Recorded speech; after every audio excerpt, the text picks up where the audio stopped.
السلام علیکم ورحمۃ اللہ وبرکاتہ۔ اعوذ باللہ من الشیطان الرجیم، بسم اللہ الرحمن الرحیم۔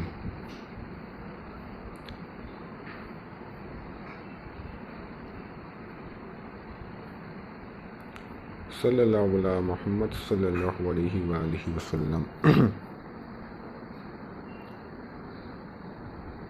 بھائیو، فرمان مصطفیٰ صلی اللہ علیہ وآلہ وسلم سب سے زیادہ حسرت قیامت کے دن اس کو ہوگی۔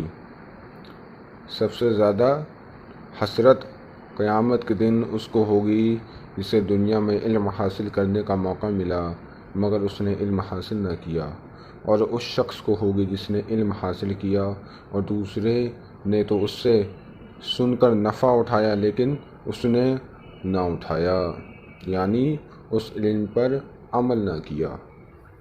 تو میٹھے میٹھے بھائیوں، حضور نے فرمایا کہ قیامت کے دن سب سے زیادہ حسرت، یعنی سب سے زیادہ وہ شخص روئے گا یا سب سے زیادہ وہ شخص دکھ کرے گا جس نے دنیا میں رہ کر علم حاصل کیا تو پر اس سے کوئی نفع حاصل نہیں کی، اور دوسرا وہ شخص جس کو کبھی علم سیکھنے کا موقع ملا اور اس نے علم نہ سیکھا۔ تو ہمیں چاہیے کہ یہ علم جو ہے یہ ہم سب پر اللہ تبارک و تعالیٰ نے فرض کی۔ ہر چیز کا ایک الگ علم ہوتا ہے، دنیاوی علم، دینی علم۔ دینی علم ہم مدرسوں میں جا کر سیکھتے ہیں، خانقاہوں میں جا کے سیکھتے ہیں، خانقاہوں میں اور بیانات اور دیگر چیزوں میں ہم سیکھتے ہیں۔ دنیاوی علم ہم لوگ اسکول، کالج وغیرہ میں جا کر سیکھتے ہیں۔ تو آج کل ہم زیادہ ترجیح جو دے رہے ہیں وہ دنیاوی علم پر دے رہے ہیں۔ ہم بھولتے جا رہے ہیں اپنے اسلام کے علم کے بارے میں، بلکہ علم میں تو بہت طاقت ہے۔ اگر آپ دنیا کے کسی کونے پر بیٹھے ہو اور آپ دوسرے کونے پر بیٹھے ہو اور وہاں سے آپ کوئی پڑھائی کر رہے ہو تو وہ شخص جو دوسرے کونے پر بیٹھا ہے انشاءاللہ تعالیٰ وہ اس بیماری سے نجات پا جائے گا۔ کیوں نجات پا جائے گا؟ عالمی علم کی وجہ سے، کیونکہ علم ایک ایسی دولت ہے، ایک ایسی چیز ہے انسان کے پاس کہ اگر دوسرے انسان کچھ بھی چرا لے آپ کے پاس سے، پیسہ چرا لے، گاڑی چرا لے، گھر چرا لے، لیکن ایک علم ایسی چیز ہے وہ نہیں چرا سکتا۔ علم آپ کو خود ہی سیکھنا پڑتا ہے، اور جب آپ یہ علم سیکھ لیتے ہیں تو اللہ تبارک و تعالیٰ علم سیکھنے کے بعد آپ کو اسی طریقے سے عزت سے بھی نوازتا ہے۔ تو علم حاصل کریں، کیونکہ اگر علم آپ نے حاصل نہ کیا، بعض لوگوں کو ہم نے دیکھا ہے کہ انہیں نماز کا بارے میں ہی نہیں پتہ۔ جو خاص چیزیں ہیں جو آپ ڈیلی کرتے ہو اپنے زندگی میں، ہر روز جو کرتے ہو آپ، اس کا علم آپ سیکھ لو۔ جیسے نماز پڑھ رہے ہیں، نماز کرنے کے کتنے فرض ہیں، کتنے شرائط ہیں، کتنے واجبات ہیں، کتنی سنتیں ہیں۔ اگر ہم نے ایسی ساری چیزیں سیکھ لیں تو ہماری نماز جو ہے درست ہو جائے گی۔ وضو کے اندر کتنے فرض ہوتے ہیں، سنتیں کتنی ہیں وضو کے اندر، یہ ساری چیزیں سیکھنی، غسل کرنے کا طریقہ، وضو بنانے کا طریقہ، نماز پڑھنے کا طریقہ، اگر ہم نے سیکھ لیا تو کتنی بہترین چیز ہوگی، کتنا بہتر ہوگا ہمارے لیے۔ ہم نماز تو پڑھ رہے ہیں پر ہمیں معلوم نہیں کہ کب الحمدللہ کے بعد کون سی سورت میں لائیں، پھر رکوع میں جائیں تو کیا پڑھیں۔ جب ہمیں ساری چیزیں معلوم ہی نہیں ہیں تو ہماری نماز جو ہے کہاں سے قبول ہو جائے گی؟ آپ ہی سوچئے۔ ہر چیز، آپ جب بھی کوئی کام کرتے ہیں، کوئی نیا کام آپ شروع کرتے ہیں تو اس سے پہلے آپ اس کام کے بارے میں جانکاری لیتے ہیں، معلومات لیتے ہیں کہ یہ کام، اس کا انوبھو لیتے ہیں کہ ہاں اگر یہ یہاں سے خراب ہو جائے گا تو میں اس کام میں یہ کر لوں گا۔ تو ہر چیز سے پہلے دنیا میں ایسی کوئی چیز نہیں ہے جو بنا علم کے یا بنا سوچے سمجھے کیا جائے۔ آپ خود کا کاروبار کر رہے ہیں، وہ بھی آپ نے کسی نہ کسی سے سیکھا ہی ہوگا، کسی نہ کسی کو دیکھ کر سیکھا ہوگا یا کسی نے آپ کو سکھایا ہوگا۔ بہرحال ہر چیز کی جانکاری لیجیے۔ میں یہ نہیں کہہ رہا کہ دنیاوی علم حاصل نہ کیجیے، بلکہ دنیاوی علم بھی حاصل کیجیے، پر دینی علم بھی حاصل کیجیے۔ دنیاوی علم بھی ہمارے لیے بہت ضروری ہے، تو علم حاصل کریں اور دوسروں تک علم پہنچائیں۔ فرمان آخری نبی حضور صلی اللہ علیہ وآلہ وسلم، قیامت کے روز اللہ پاک کے عرش کے سوا کوئی سایہ نہیں ہوگا، 3 شخص اللہ کے عرش میں سائے میں ہوں گے۔ جب قیامت کے دن کوئی سایہ نہیں ہوگا تو 3 شخص عرش کے سائے میں ہوں گے۔ عرض کی گئی، یا رسول اللہ صلی اللہ علیہ وآلہ وسلم، وہ کون لوگ ہوں گے؟ ارشاد فرمایا، وہ شخص جو میرے امتی کی پریشانی دور کرے، ایک وہ ہوگا، دوسرا میری سنت کو زندہ کرنے والا ہوگا، تیسرا مجھ پر کثرت سے درود شریف پڑھنے والا ہوگا، صلی اللہ علیہ وآلہ وسلم۔ کیا تو ہمیں ہر چیز کی جانکاری لینی چاہیے، اور اب مان کے چلیے اگر ہم نے کسی چیز کا علم حاصل کیا، ہم نے یہ جان لیا کہ ہاں ٹوپی لگا کے کھانا کھانا سنت ہے، لیکن ہم اس کو خود عمل کر نہیں رہے ہیں، تو پھر بیکار ہے۔ پہلے آپ اس چیز کو خود عمل کیجئے، پھر دوسروں کو پہنچائیے، تبھی تو آپ دوسروں کو زیادہ بہتر طریقے سے سمجھا پائیں گے۔ اب آپ وہ چیز خود تو آپ کر نہیں رہے ہیں، دوسروں کو آپ نصیحت دے رہے ہیں کہ یہ کر لو وہ کر لو، تو اس کو بھی آپ کیجئے، اور نبی کی سنت کو جو ہے زندہ کیجئے، اور کثرت سے حضور پر درود پاک پڑھیے۔ اس کے بھی بے شمار فائدے ہیں۔ درود شریف کے فائدے میں نے آپ کو بہت ساری ویڈیو میں، بہت ساری چیزوں میں نے آپ کو سکھائے۔ پارہ نمبر 15ویں پارے کے اندر سورہ بنی اسرائیل آیت نمبر 37 میں ارشاد رب العالمین اللہ تبارک و تعالیٰ 15ویں پارے کی آیت نمبر 37 میں فرماتا ہے، بنی اسرائیل کی آیت ہے، اس کا ترجمہ یہ ہے، اور زمین میں اتراتے نہ چل، بے شک ہرگز زمین نہ چیر ڈالے گی، اور ہرگز بلندی میں پہاڑوں کو نہ پہنچے گا۔ مطلب بہار شریعت حضور صلی اللہ علیہ وآلہ وسلم نے فرمایا، ایک شخص جو چادر اوڑھے ہوئے اترا کر یعنی اکڑتا ہوا چل رہا تھا اور گھمنڈ یعنی تکبر میں تھا، وہ زمین میں دھسا دیا گیا اور وہ قیامت تک دھستا ہی جائے گا۔ یعنی ہمیں زمین پر اکڑا کے نہیں چلنا چاہیے۔ سنت طریقہ تو یہ ہے، آپ گردن کو جھکا کے چلیے۔ سرور کائنات صلی اللہ علیہ وآلہ وسلم وسع اوقات چلتے ہوئے اپنے کسی صحابی رضی اللہ تعالیٰ عنہ کا ہاتھ اپنے مبارک ہاتھ سے پکڑ لیتے، یعنی حضور جب بھی کسی کے ساتھ چلتے تو ہاتھ جو ہے پکڑ لیتے دوسرے صحابہ کرام کا، اور رسول اکرم صلی اللہ علیہ وآلہ وسلم چلتے تو کسی قدر آگے جھک کر چلتے، گویا کہ آپ بلندی سے اتر رہے ہیں، یعنی سر کو جھکا کر آپ چلتے تھے۔ گلے میں سونے یا کسی بھی دھات یعنی میٹل یا چین ڈالے لوگوں کو دکھانے کے لیے گریبان کھول کر اکڑتے ہوئے ہرگز نہ چلیں کہ یہ احمقوں، مغروروں اور فاسقوں کی چال ہے۔ گلے میں سونے کی چین یا بریسلیٹ پہننا مرد کے لیے حرام ہے اور دیگر دھاتوں کی بھی ناجائز ہے۔ اگر کوئی رکاوٹ نہ ہو تو راستے کے کنارے درمیانی رفتار سے چلیے، نہ اتنا تیز کہ لوگوں کی نگاہیں آپ کی طرف اٹھیں کہ دوڑے کہاں جا رہے ہیں، اور نہ اتنا آہستہ کہ دیکھنے والے کو آپ بیمار لگیں۔ یعنی صحیح چلیے، یہ نہیں کہ اتنا اب بہت ڈھیلے ہو کر جو ہے آپ چل رہے ہیں تو دوسرے والے کو لگے یار یہ تو بیمار لگ رہا ہے، اور اتنا بھی تیز نہیں کہ آدمی آپ کو روک لیا، ارے بھائی کہاں جا رہے ہو، کیا ہو گیا۔ امرد یعنی وہ نوجوان لڑکا جس کی داڑھی مونچھ نہ نکلی ہو، اس کو امرد کہتے ہیں۔ یا خوبصورت جوان لڑکے کا ہاتھ نہ پکڑیں، خوبصورت جوان لڑکے کا ہاتھ نہ پکڑیں، شہوت کے ساتھ کسی بھی مرد کا ہاتھ پکڑنا یا مصافحہ کرنا یعنی ہاتھ ملانا یا گلے ملنا حرام اور جہنم میں لے جانے والا کام ہے۔ وہ نوجوان لڑکا جس کی داڑھی مونچھ نہ نکلی ہو۔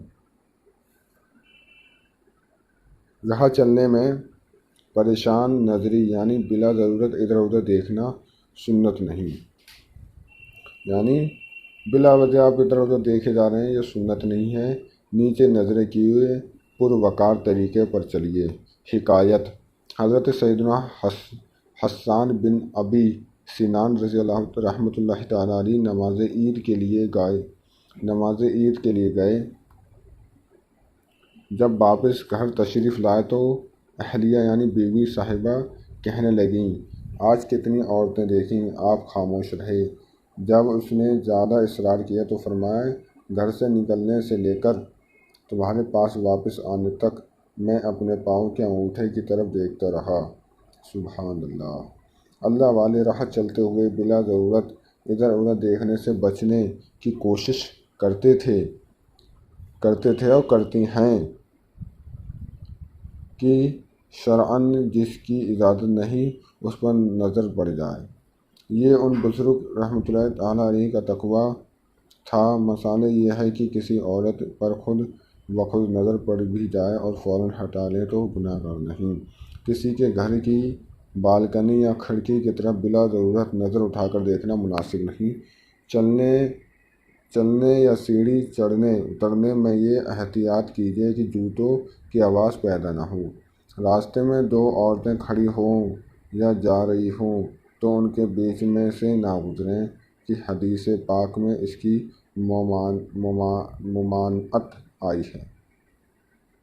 راہ چلتے ہوئے کھڑے بلکہ بیٹھے ہونے کی صورت میں بھی لوگوں کے سامنے تھوکنا، ناک سنکنا، ناک میں انگلی ڈالنا، کان کھجاتے رہنا، بدن کا میل انگلیوں سے چھڑانا، پردے کی جگہ کھجانا وغیرہ تہذیب کے خلاف ہے۔ بعض لوگ کی عادت ہوتی ہے کہ راہ چلتے ہوئے جو چیز بھی آڑے آئے اسے لاتے مارتے جاتے ہیں۔ یہ قطعاً غیر مہذب طریقہ ہے۔ اسی طرح پاؤں زخمی ہونے کا بھی اندیشہ رہتا ہے۔ نیز اخبارات یا لکھائی والے ڈبوں، پیکٹوں اور منرل واٹر کی لیبل والی خالی بوتلوں وغیرہ پر لات مارنا بے ادبی بھی ہے۔ پیدل چلنے میں گاڑیوں کی آمد و رفت کے موقع پر سڑک پار کرنے کے لیے میسر ہو تو زیبرا کراسنگ یا اوور ہیڈ پل استعمال کیجیے۔ عبادت پر قوت حاصل کرنے کی نیت سے حتی امکان روزانہ پون گھنٹہ ذکر و درود کے ساتھ پیدل چلیے، انشاءاللہ تعالی عز و جل صحت اچھی رہے گی۔ چلنے کا بہتر طریقہ یہ ہے کہ شروع میں 15 منٹ تیز قدم، پھر 15 منٹ درمیانی، آخر میں 15 منٹ پھر تیز قدم چلیے۔ اسی طرح چلنے سے سارے جسم کو ورزش ملے گی، نظام انہضام یعنی ہاضمہ درست رہے گا، گیس، قبض، موٹاپا، دل کے امراض اور دیگر کئی بیماریوں سے بھی انشاءاللہ تعالی عز و جل محفوظ حفاظت ہوگی۔ تو ابھی میں نے آپ کو چلنے پھرنے کی یہ کچھ باتیں بتائیں، اس پر آپ ضرور عمل کیجیے کیونکہ یہ آپ کی بہتری کے لیے ہے۔ کچھ کام ہم غلط نہیں بتاتے، تو ہم آپ کو جو بھی بات بتاتے ہیں وہ حکمت سے خالی نہیں۔ ابھی ہم نے آپ کو بتایا راستے میں چلیں تو کیسے چلیں،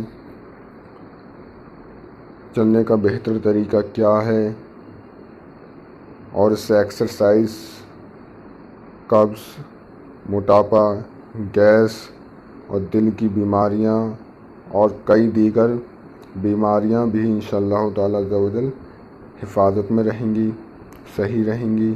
آپ کا جسم ایک دم صحیح مضبوط رہے گا۔ یہ بھی میں نے آپ کو ابھی بتایا، اور بھی بہت ساری چیزیں انشاءاللہ تعالی عز و جل ہم آپ کو بتائیں گے۔ تو پہلے آپ ان باتوں پر ضرور عمل کیجیے، اور انشاءاللہ تعالی عز و جل آپ اس کے فائدے بھی دیکھیں گے۔ فائدے کیا؟ فائدے تو اس کو آپ کو تبھی نظر آنے لگیں گے جب آپ اسے شروع کریں گے۔ اور میں آپ کو بڑا ہی مشہور بہترین واقعہ بتانے جا رہا ہوں، نافرمان پاؤں کی سزا، نافرمان پیر کی سزا۔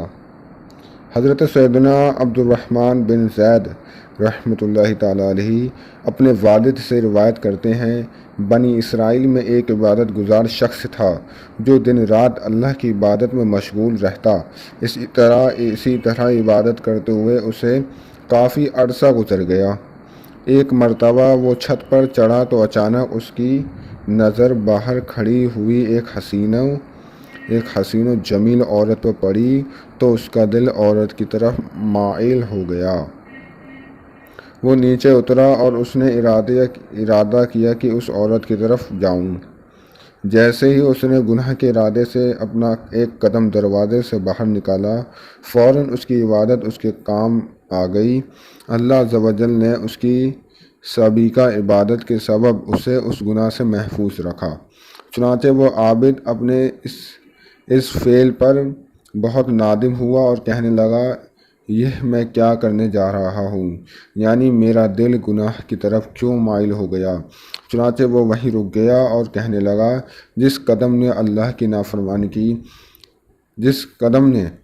اللہ عز و جل کی نافرمانی کے لیے صوت کی، میں اسے واپس اس عبادت گاہ میں نہ لاؤں گا۔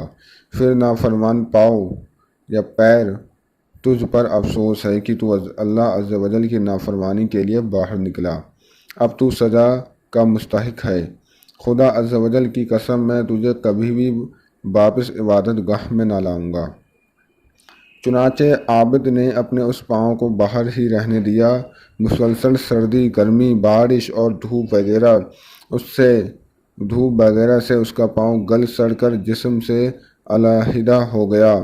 تو اس عابد نے کہا، جو پیر اللہ کی نافرمانی کے لیے بڑھے اس کی یہی سزا ہے۔ اے اللہ، تیرا شکر ہے کہ تو نے مجھے اس پیر سے نجات دی اور تیری نافرمانی کے لیے جو تیری نافرمانی کے لیے بڑھا۔ تو پہلے بنی اسرائیل کے لوگ کتنے عبادت گزار ہوتے تھے،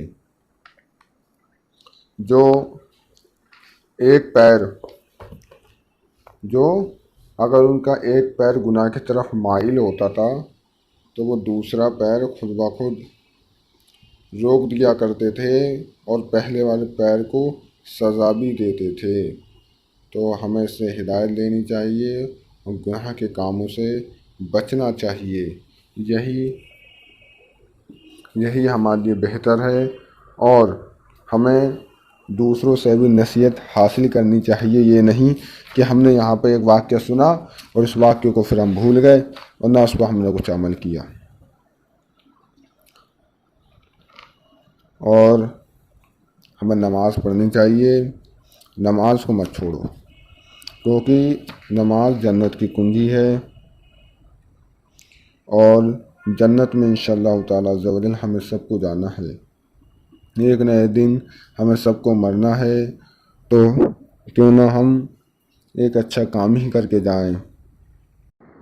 فقیر کی دعا۔